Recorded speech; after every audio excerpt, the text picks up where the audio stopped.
No momento em que a humanidade sofre por tanto desamor, pela fome, pelas guerras, os tóxicos alimentando a violência em nossa cidade. Esta emissora traz até você momentos de amor, paz e alegria, através de um programa feito com carinho para o seu coração.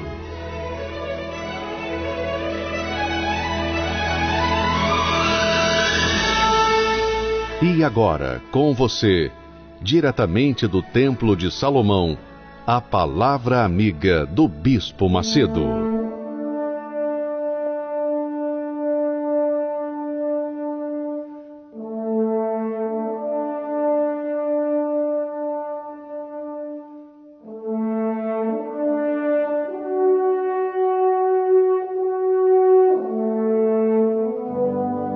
Graças a Deus. Eu ergo as minhas mãos para os céus, como estendendo as mãos sobre todos os nossos ouvintes, todos,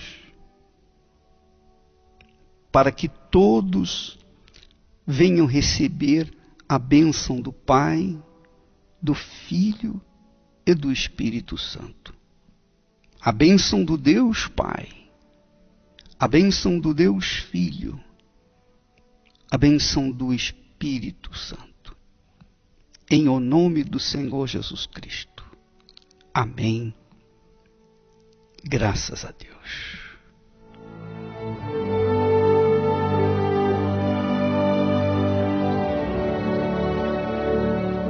Graças a Deus. Minha amiga e meu amigo ouvinte, eu queria que você prestasse atenção a essa palavra que Deus falou para Jacó no deserto. Deus deu a Jacó uma visão. No sonho que ele teve, Jacó teve a visão. Ele viu uma escada que ia da terra até o céu. E que anjos subiam e anjos desciam por essa escada. E no topo da escada estava Deus, o Todo-Poderoso. E logo após aquela visão, Deus falou clara e nitidamente com Jacó, dizendo: eu sou o Senhor, Deus de Abraão, teu pai, e o Deus de Isaque. Esta terra em que estás deitado, darei a ti e à tua descendência. E a tua descendência será como o pó da terra, e estender-se-á ao ocidente, e ao oriente, e ao norte, e ao sul.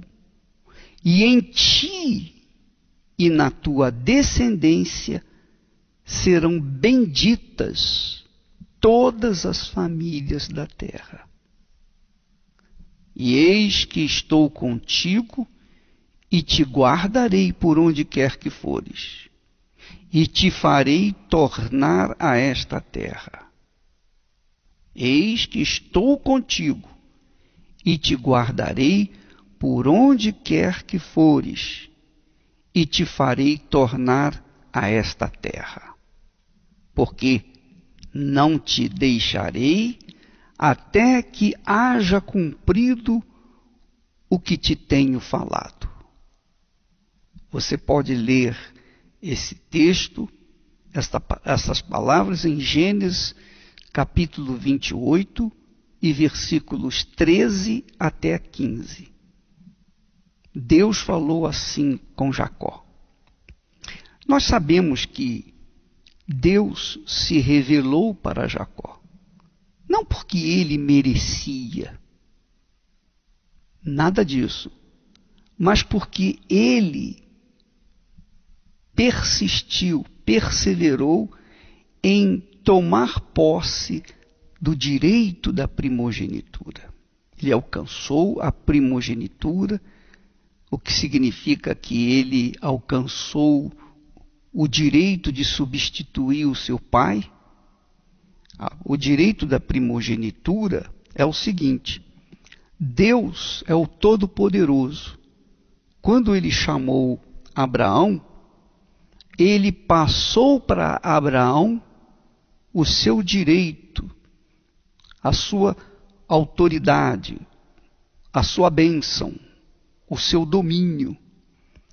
E Abraão foi então um tipo de Deus aqui na terra. Um tipo, um símbolo de Deus, com a autoridade de Deus. Quando Abraão teve seu filho Isaque, Abraão passou para o seu filho Isaque a autoridade que ele havia recebido de Deus.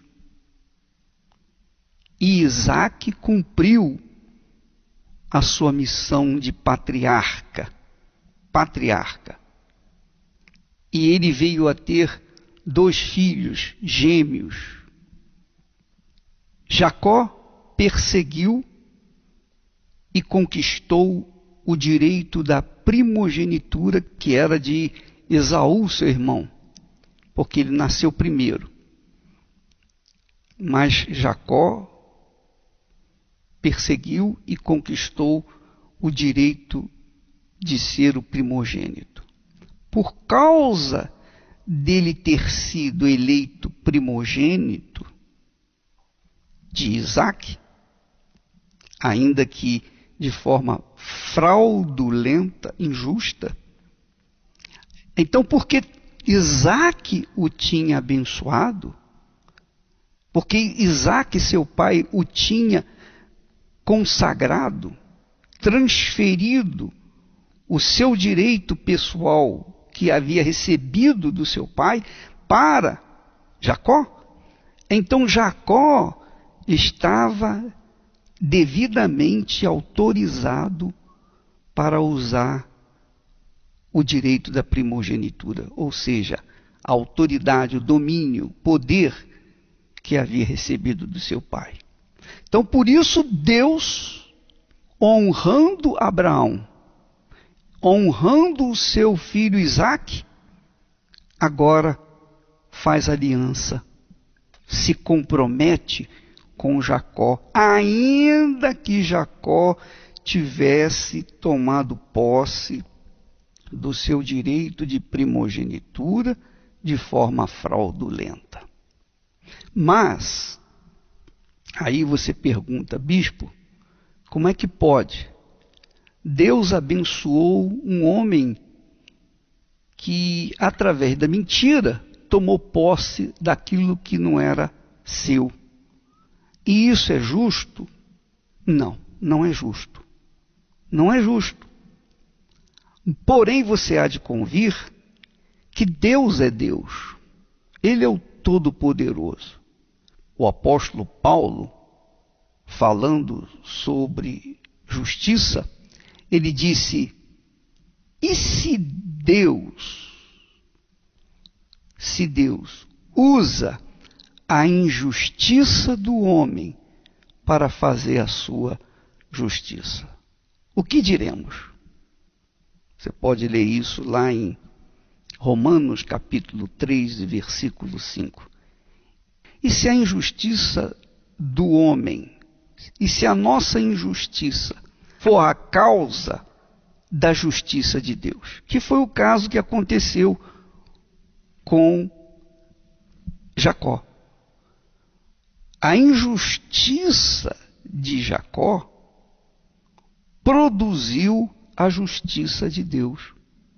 A injustiça de Jacó, a injustiça que ele cometeu, a sua mentira, o seu engano, foi a causa da justiça de Deus, porque Deus aproveitou aquela injustiça que ele cometeu e transformou-a em justiça.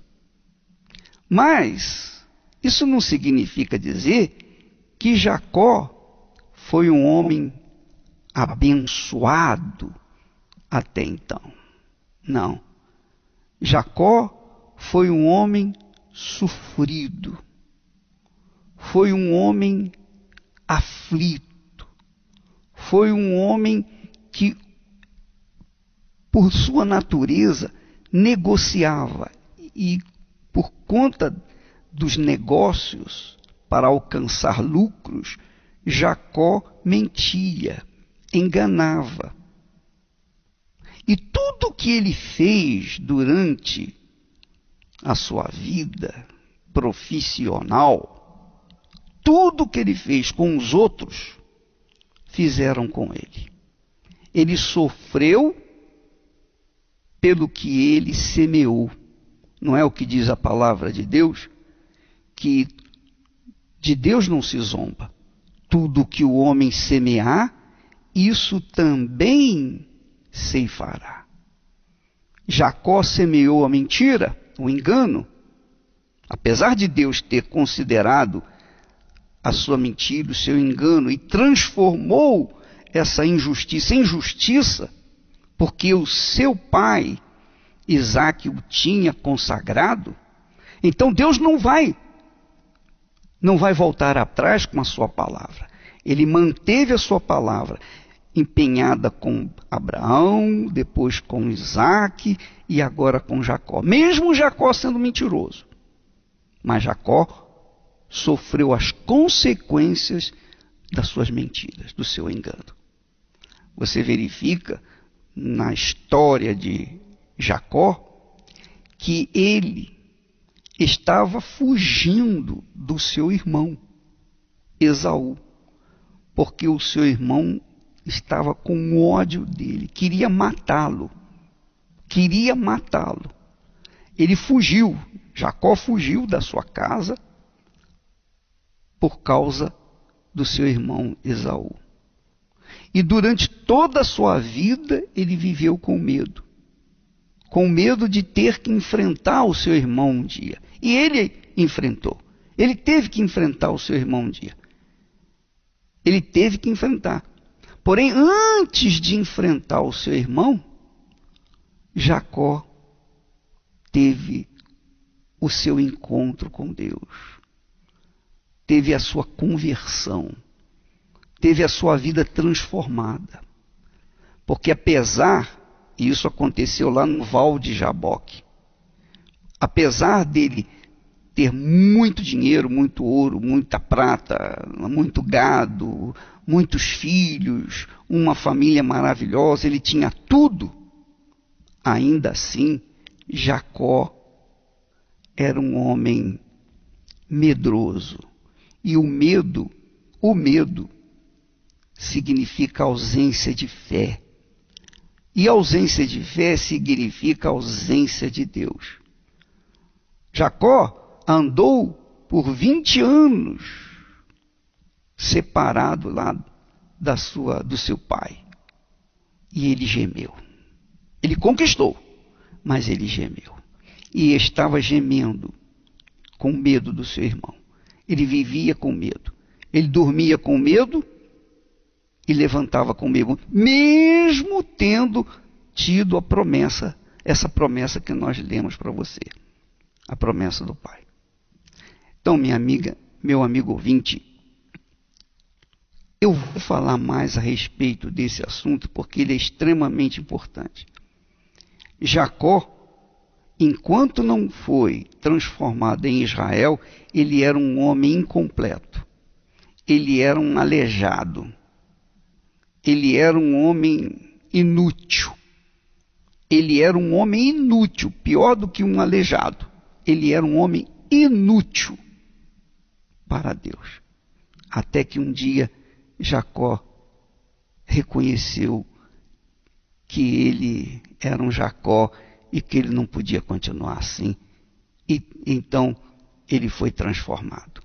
Nós vamos falar mais a esse respeito amanhã, para que você entenda como Deus age na vida daqueles que vivem pela fé nele, quer dizer, aqueles que vivem na dependência dele, porque a fé em Deus, ou a dependência em Deus, está envolvendo a fé com justiça, justiça com fé. Não há como você depender de Deus vivendo na injustiça.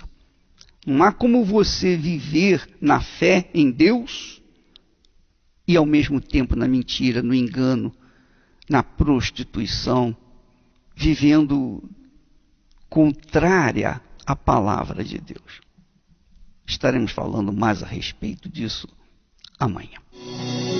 Se meu povo me escutasse e me servisse com integridade, eu abriria as janelas dos céus e lhe daria do trigo mais fino.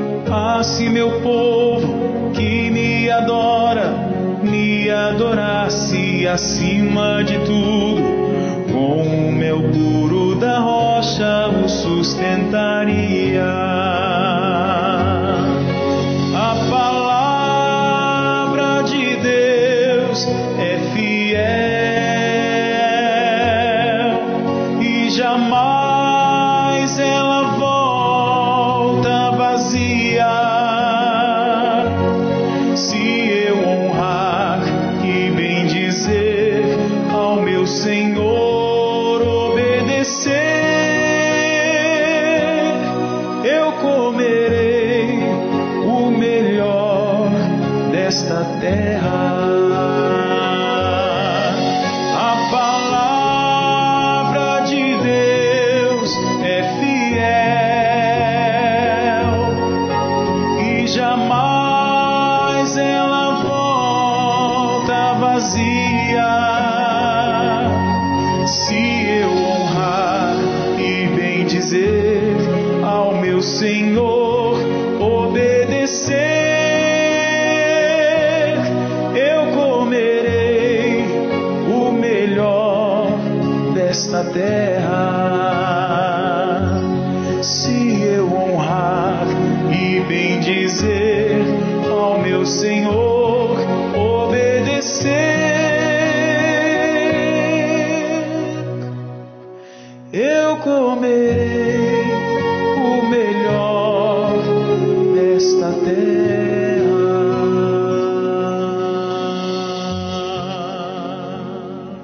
Então agora nós vamos ouvir testemunhos de fé, que fizeram essas pessoas conquistarem o que Deus tem prometido na sua palavra. Nós chegamos na igreja, eu tinha uma vida derrotada, acredito que como muitos que chegam aqui pela dor, não pelo amor. Ele era um alcoólatra, ele saía de manhã para tomar café e o café dele já era uma bebida, era agressões. Nós temos 2 filhos naquela época, eram pequenos, eles viam as brigas, eram todo dia briga, todo dia, era uma vida desgraçada. Para vocês terem ideia, eu não tenho vergonha de expor a minha vida hoje, porque eu tinha muita dificuldade de me expor ao público. Era uma vida de miséria mesmo, de miséria. Morava num apartamento pequenininho, que a geladeira, os móveis, era tudo na sala. Assim a gente chegou aqui. Nós sentávamos no último lugar. Inclusive, eu zombava, porque eu não acreditava na Igreja Universal. Eu sentava aí como vocês, pegava envelope quando o homem de Deus falava assim: você quer mudar sua vida? Você tem que fazer um desafio, se lançar com fé. Eu pegava esse envelope, mas eu não praticava essa fé. Eu saía do portão para fora e fazia tudo errado. E quando chegava o dia de colocar o propósito no altar, eu colocava vazio. Por muitas vezes eu errei no altar. Você era obrigada a pegar? Nunca fui. Por que você pegava e chegava no dia, botava vazio, botava do seu jeito, enfim, não levava a sério? Por que você fazia isso? Porque eu dentro da igreja, quando o pastor falava a palavra, aquilo me tocava. Eu saía daqui com essa intenção. Mas lá fora, eu não colocava a palavra em prática. Veio a primeira fogueira santa, que nós conseguimos conquistar através do altar um automóvel zero, que era um carro importado. Nosso primeiro carro importado. E eu nunca tinha tido um carro importado. E eu coloquei meu coração naquele carro. Falei, meu Deus, é o carro dos meus sonhos que a gente comprou. E naquele mês foi a Fogueira Santa. E vocês adivinham o que Deus pediu? O automóvel. E eu não dei. Eu conversei com ele, falei com ele, e ele falou, Deus também está pedindo esse automóvel para mim. Eu falei, mas a gente acabou de comprar, a gente nem usou. E a gente mais uma vez foi desobediente. Naquela semana, nós sofremos um assalto. Eu estava com a família toda no carro, levaram o carro. Nós conseguimos recuperar o carro depois, por causa do seguro. Só que na mesma semana, voltando à igreja, ainda era campanha, Deus pediu de novo o carro. E mais uma vez a gente não deu. O que aconteceu? Sofremos um atentado no Rio de Janeiro. Por 40 minutos, os bandidos vieram atrás da gente, ele em alta velocidade. Quase a bala atingiu na porta do carro. Ali foi a mão de Deus. E naquele dia, quando nós chegamos em casa, os dois tremendo no desespero, a gente caiu a ficha. A gente falou, peraí, para tudo. O que a gente está fazendo? Isso aqui não é nosso. A gente só administra para Deus. Se Deus permitisse, a gente tinha ido embora agora, ia ficar tudo aí, carro, tudo. O que realmente nos transformou de Jacó para Israel foi uma fogueira santa, que nós fomos lutar com Deus em Israel. Ficamos na total dependência desse Deus maravilhoso e fomos lá lutar com Deus. 3 meses depois, na volta, voltamos para casa, no Rio de Janeiro. 3 meses depois, nós tínhamos 3 vezes o valor daquele sacrifício. Então, ali já era. E de lá para cá, a gente só tem feito marcas maiores no altar. Nós conquistamos nossa primeira empresa com muita luta.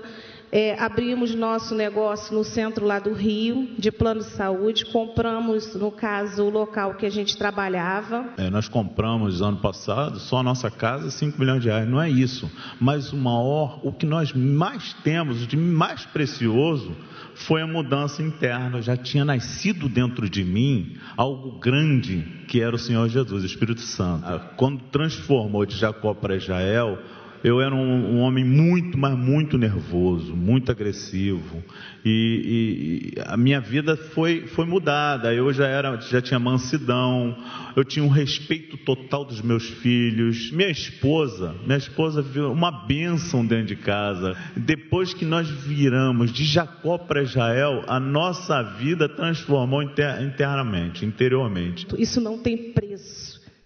Pois é, tá vendo? O que adianta a pessoa conquistar mundos e fundos e não ter uma família, um lar, um casamento, não ter um relacionamento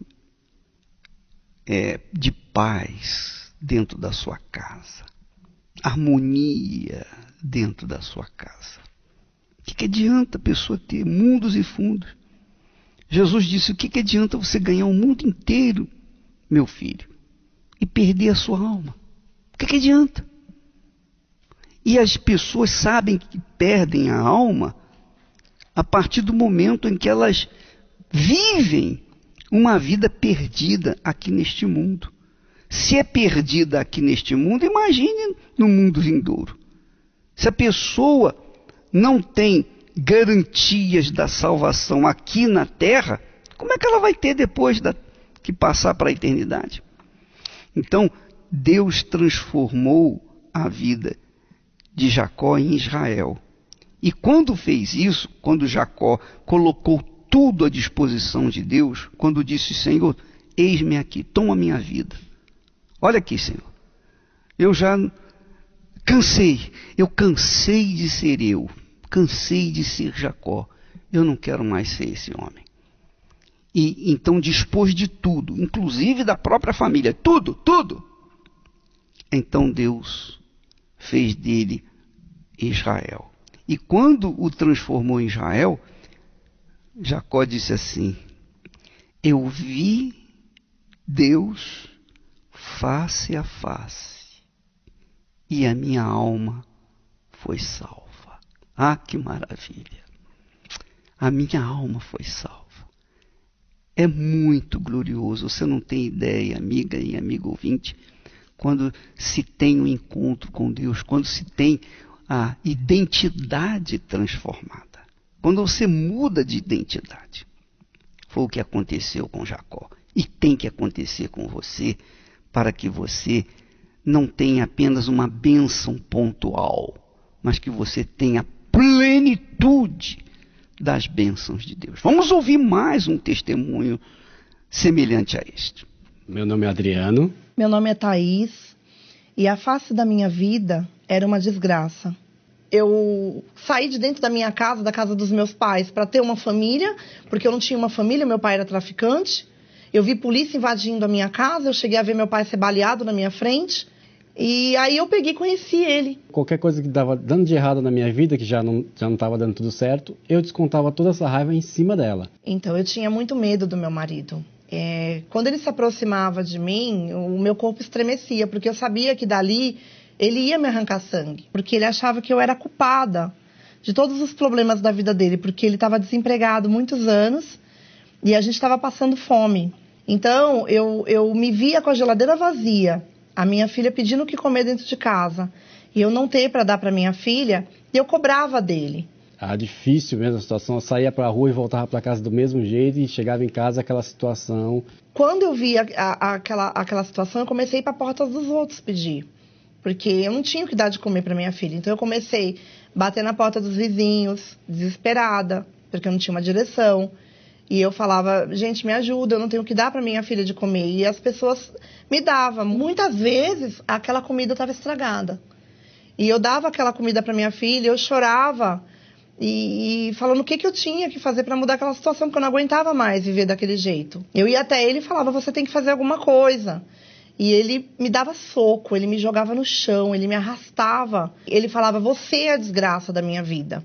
Eu não consigo crescer na minha vida por sua causa, porque eu me juntei com você. Dentro de mim, eu me sentia muito angustiado, muito, sem saber o que fazer da vida. Eu não tinha, assim, uma perspectiva de vida, o que fazer para mudar. Numa dessas brigas, que o meu esposo estava me espancando muito, ele queria escutar uma rádio e eu queria escutar outra. E ficou aquela briga de sintonia de rádio. Aí depois eu falei, não quero mais ouvir. E aí, nesse que eu falei, eu não quero mais ouvir, ele me bateu muito. Ele me dava soco, assim como se eu fosse um homem. E eu fiquei toda machucada. Só que, sem querer, foi sintonizada a rádio da igreja, né? E aí eu fiquei ouvindo um testemunho. Era um testemunho de vida, de família, né? De casamento. E eu comecei a escutar aquele testemunho. Ela dizendo que ela foi até o altar, que ela tinha feito um sacrifício. Eu vi Deus na vida daquela pessoa que eu ouvi o testemunho. Então eu peguei, comecei a escutar, aquilo começou a entrar dentro de mim, uma força muito grande. Eu comecei a me alimentar com aquilo que eu estava ouvindo. Sequei as minhas lágrimas naquele momento e eu falei, eu vou lá. E Deus vai mudar a minha vida como mudou a vida dessa mulher. E eu peguei o endereço, eu fui correndo. Quando eu entrei na Igreja Universal, no mesmo dia, do jeito que eu estava, toda suja de sangue, com aquele chinelo com prego, entrou uma coragem dentro de mim, uma força tão grande. E isso me levou até o altar. Eu queria fazer a loucura da fé, aquilo que ele estava falando, chamar a atenção de Deus. E aquilo entrou dentro de mim muito forte. É uma coisa assim que não dá para explicar a certeza que entrou dentro de mim. Foi certeza de transformação, de mudança de vida. Eu entrei com coragem na minha casa. Eu saí fraca e eu entrei com coragem na minha casa. E eu falei para ele, Adriano, Deus vai mudar a nossa história. Eu vou sacrificar e Deus vai mudar a nossa história. Eu vou fazer uma loucura da fé e Deus vai mudar a nossa história. E eu fiquei transtornado. Aí eu fui pra cima dela, qualquer coisa já brigava com ela, né? Peguei uma faca, coloquei no pescoço dela e falei para ela, se você fizer isso, eu te mato. Então o espírito da fé tomou conta de mim. Eu não tinha mais... Eu falei, eu vou mudar a minha história. Aquilo ficou dentro de mim, aquela voz dentro de mim. Era o próprio Deus ali falando comigo. Quando eu subi no altar com meu esposo, que eu puxei ele e falei, você vai subir comigo? Eu passei com uma certeza tão grande que eu vi a face de Deus ali dentro de mim. O altar é para isso. O altar é para isso. É o altar do sacrifício. Ele desceu calado, fomos embora para casa. Quando chegou em casa, ele começou a me pedir perdão de tudo que ele tinha feito para mim. Ele se ajoelhou e ele falou assim para mim, ele falou, olha, eu amo você, eu não sei por que eu bati em você, eu tô diferente, Thaís, eu não sei o que aconteceu. E eu olhei para ele e falei assim, foi o poder de Deus que entrou dentro da gente e já tá mudando a nossa história. Eu até me emociono quando eu lembro, porque eu tive vida ali. Que Deus ele entrou de mim de uma forma tão forte que ele falou assim, dentro de mim, você vai viver agora, né? Aonde eu nunca tive vida, ali eu recebi a vida. E ele completou a minha vida naquele momento. Ele me deu o casamento que eu pedi para ele. E dali, Deus ele fez tudo na minha vida, porque recebemos o Espírito Santo, que foi a coisa mais importante. Depois dessa loucura da fé, hoje, em vez de eu espancar ela, hoje eu dou amor a ela. Hoje eu sou um homem, um marido carinhoso, um pai dedicado, né? Sou um homem totalmente mudante. Hoje eu tenho paz dentro de mim, coisa que eu não tinha.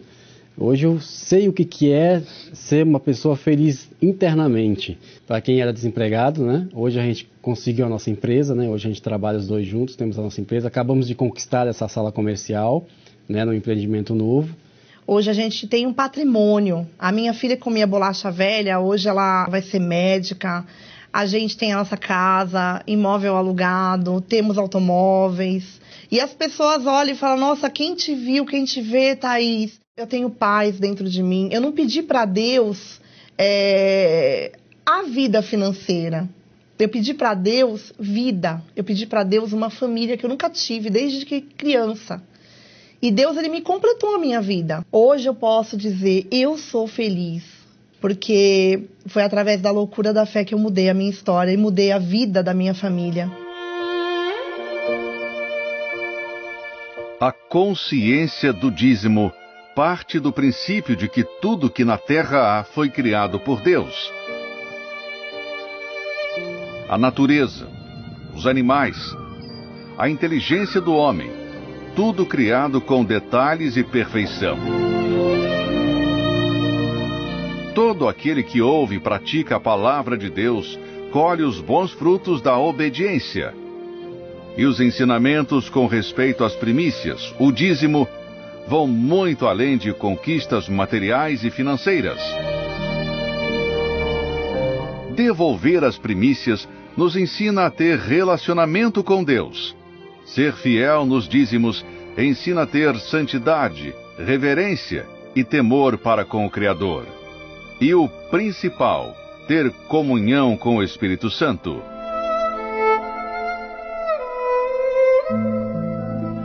Prove, pratique, fundamente a sua vida na obediência da palavra de Deus e passe a colher os frutos de ser um dizimista. Meu nome é Geidson Partner, eu tenho 34 anos de idade e eu cheguei na Igreja Universal com uma vida de miséria, muita derrota na vida financeira principalmente, porque eu trabalhava durante 30 dias. Durante 30 dias eu trabalhava e tinha um salário de R$ 1.200 e esse salário ele não servia para basicamente nada. Eu recebia num dia e no outro dia não tinha mais dinheiro. Para pagar as contas, as despesas básicas de casa, não conseguia pagar a parcela do automóvel, né? E era uma vida de altos e baixos, mais baixos do que altos. E para piorar, o pouco que eu recebia, o pouco que eu ganhava ao longo de um mês de trabalho, eu gastava nas baladas, gastava nos vícios, e assim era a minha vida de perdas. E ouvindo uma mensagem na rádio do Bispo Macedo, eu tive o interesse de começar a participar das reuniões da igreja. E chegando lá, comecei a participar, começou a abrir o meu entendimento, comecei a entender da importância de se voltar para Deus, de se tornar um dizimista fiel e ter uma parceria, um relacionamento, não de palavras, mas com atitudes. E a partir desse momento, eu comecei a ser fiel, eu passei a ser dizimista fiel, e Deus ele se voltou para mim, né? Porque através do dízimo que Deus ele se volta para a gente deve se voltar para Ele para que Ele se volte para a gente.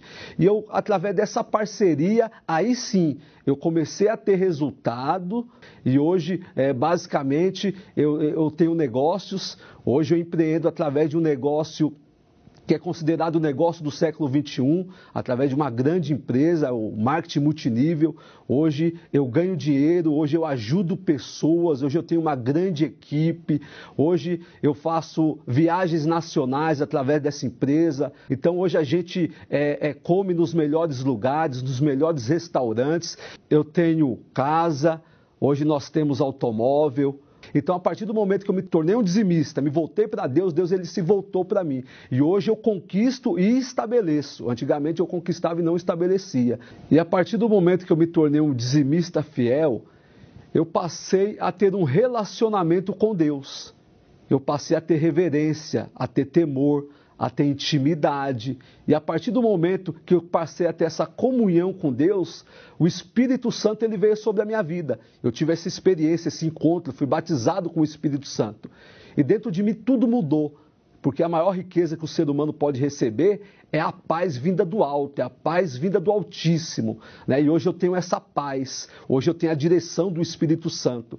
Antigamente, quando vinham os problemas, eu sucumbia diante dos problemas. Hoje não, hoje eu busco a direção de Deus e Deus ele sempre me dá a orientação correta. Hoje ele sempre me dá a direção correta. Vem o problema que vier, mas nada tira a minha paz. Então eu considero essa é a maior riqueza que o ser humano ele pode receber. E foi assim que a minha vida mudou, investindo no sagrado e sendo batizado com o Espírito Santo. Pois é, dizimista não é simplesmente você dar os primeiros 10%. Na casa de Deus, no altar, colocar no altar. Não, é muito mais do que isso. O dizimista, ele considera que tudo que ele ganhou, tudo, 100% que ele ganhou, veio da mão de Deus. Essa é a consideração. Quando você considera isso, você está considerando que Deus está acima de tudo. É o primeiro. Ele é o primeiro de tudo, em todo o universo. Ele é o primeiro na sua vida, porque você o considera assim, que tudo veio da mão dele. Então, por causa disso, você, considerando que ele é o Senhor, então você devolve as primícias, os primeiros frutos do seu trabalho. Ora, você sabe, presta atenção, pensa comigo, você curte o sol. Todo mundo gosta de uma praia, mas ninguém vai à praia quando o tempo está fechado, ninguém vai à praia quando está chovendo.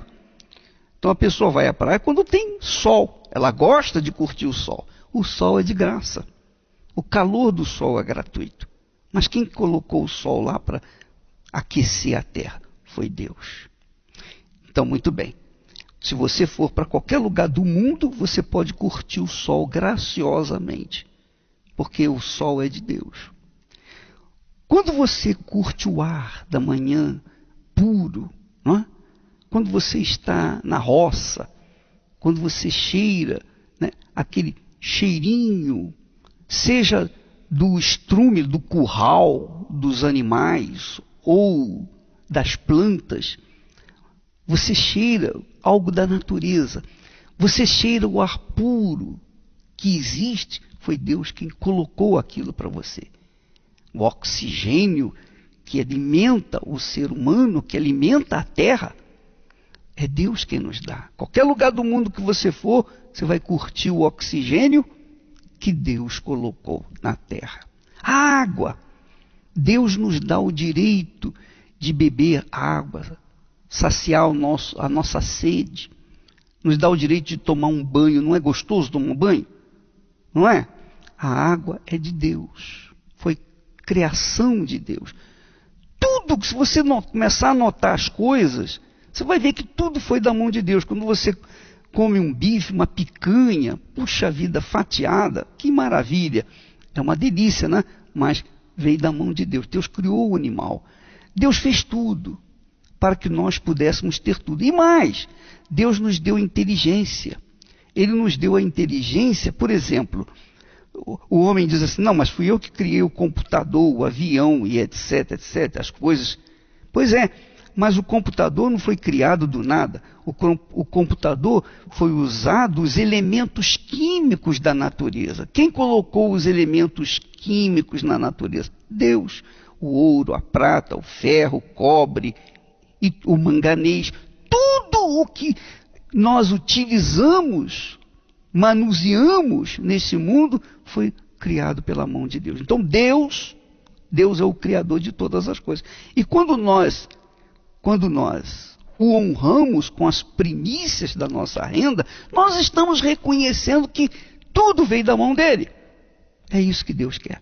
Porque Deus não precisa de dinheiro, Deus não precisa de nada. Nós é que precisamos dele. É ou não é, minha amiga, meu amigo ouvinte? Pense nisso. Pense nisso. Nós vamos ficando por aqui hoje e estaremos de volta amanhã tratando desse assunto. Que Deus abençoe a todos, em nome do Senhor Jesus. Eu sei, posso passar muitas provações, mas nada me fará deixar de crer em ti,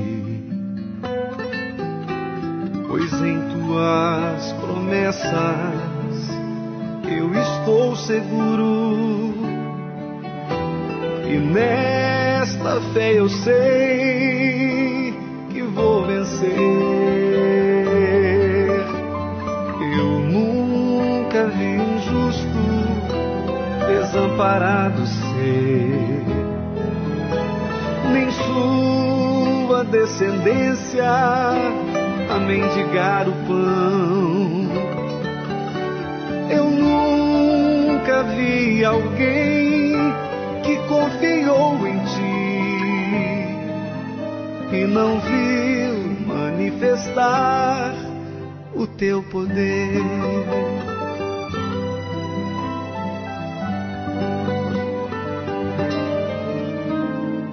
Quem em ti confia não se abala, olha para o alto e crê no teu poder. Nesta confiança sou um vencedor. Como os montes de Sião eu vou permanecer. Eu nunca vi um justo desamparado ser, nem sua descendência a mendigar o pão. Eu nunca vi alguém que confiou em ti e não viu manifestar o teu poder.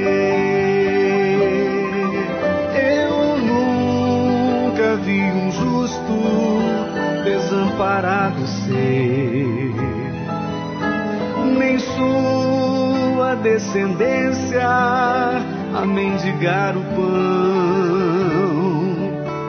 Eu nunca vi alguém que confiou em ti e não viu manifestar o teu poder.